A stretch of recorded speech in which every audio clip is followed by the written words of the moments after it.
एक छोटा सा गांव। नाम था रामपुर।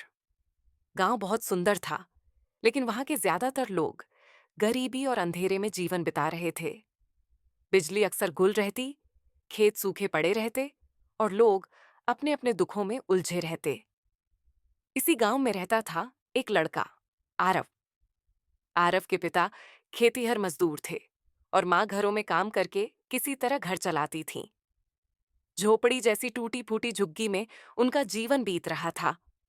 आरव पढ़ाई में अच्छा था, उसे किताबों से प्यार था, लेकिन हालात ऐसे थे कि उसके पास न तो किताबें थीं और न ही पढ़ाई के लिए ढंग की रोशनी।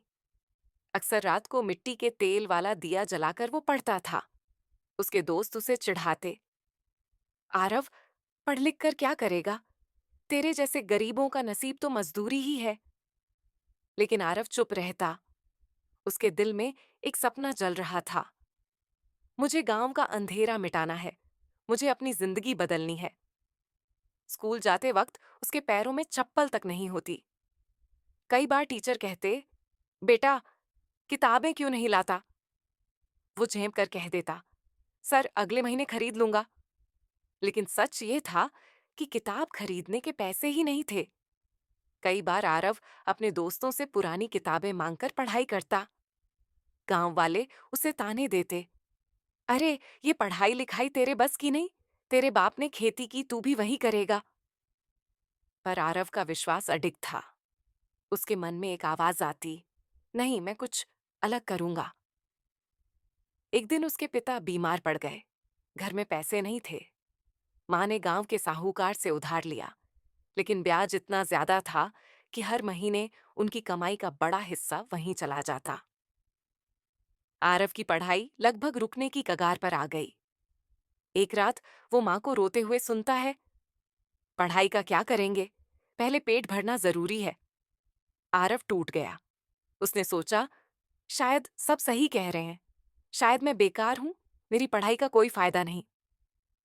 उसने किताबें एक तरफ फेंक दी और मजदूरी करने निकल पड़ा।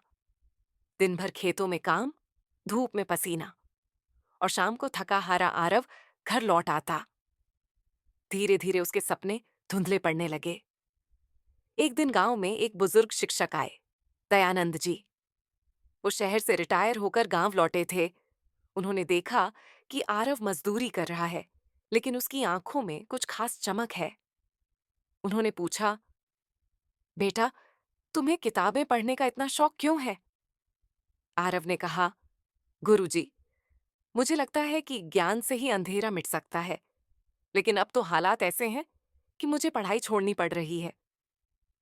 दयानंद जी मुस्कुराए, बेटा, अंधेरा कितना भी गहरा क्यों ना हो, एक छोटी सी लौ उसे मिटा देती है। तुम ही वो लौ हो, हार मत मानो। उनकी ये बातें आरव के दिल में घर कर गईं।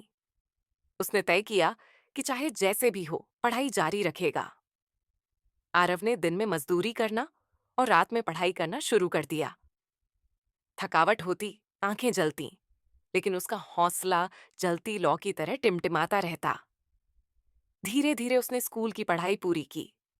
परीक्षा में पूरे गांव को चौंकाते हुए वो पहले नंबर पर आया। लोग हैरान थे, अरे, ये तो वही आरव है जिसे हम बेकार कहते थे। पर आरव जानता था, ये तो बस शुरुआत है। आरव का सपना था गांव में स्कूल और लाइब्रेरी खोलना, ताकि कोई बच्चा किताबों के बिना न रहे। उसने शहर जाकर कॉलेज में दाखिला लिया। वहां भी संघर्ष खत्म नहीं हुआ। कभी भूखा रहता, कभी छोटे छोटे काम करता, लेकिन पढ़ाई जारी रखी। उसने मेहनत से स्कॉलरशिप हासिल की। 4 साल की मेहनत के बाद जब वो इंजीनियर बनकर गांव लौटा, तो गांव वालों की आंखों में हैरानी और गर्व दोनों थे। आरव ने गांव में सबसे पहले सोलर पैनल लगवाए, ताकि बिजली का अंधेरा खत्म हो। फिर उसने गांव में एक छोटा स्कूल और लाइब्रेरी शुरू किया। बच्चे खुशी से वहां पढ़ने आने लगे। अब कोई बच्चा अंधेरे में बैठकर रोशनी का इंतजार नहीं करता था। गांव के लोग, जो कभी आरव को बेकार कहते थे, अब कहते, सच है, अंधेरे के बाद ही उजाला आता है। आरव की कहानी हर किसी को यही सिखाती है, हालात चाहे कितने भी बुरे हों, हार मत मानो। जब सब रास्ते बंद दिखें, तब भी उम्मीद की लौ जलाए रखो। संघर्ष जितना बड़ा होगा, सफलता उतनी ही रोशन होगी। अंधेरे के बाद ही उजाला आता है,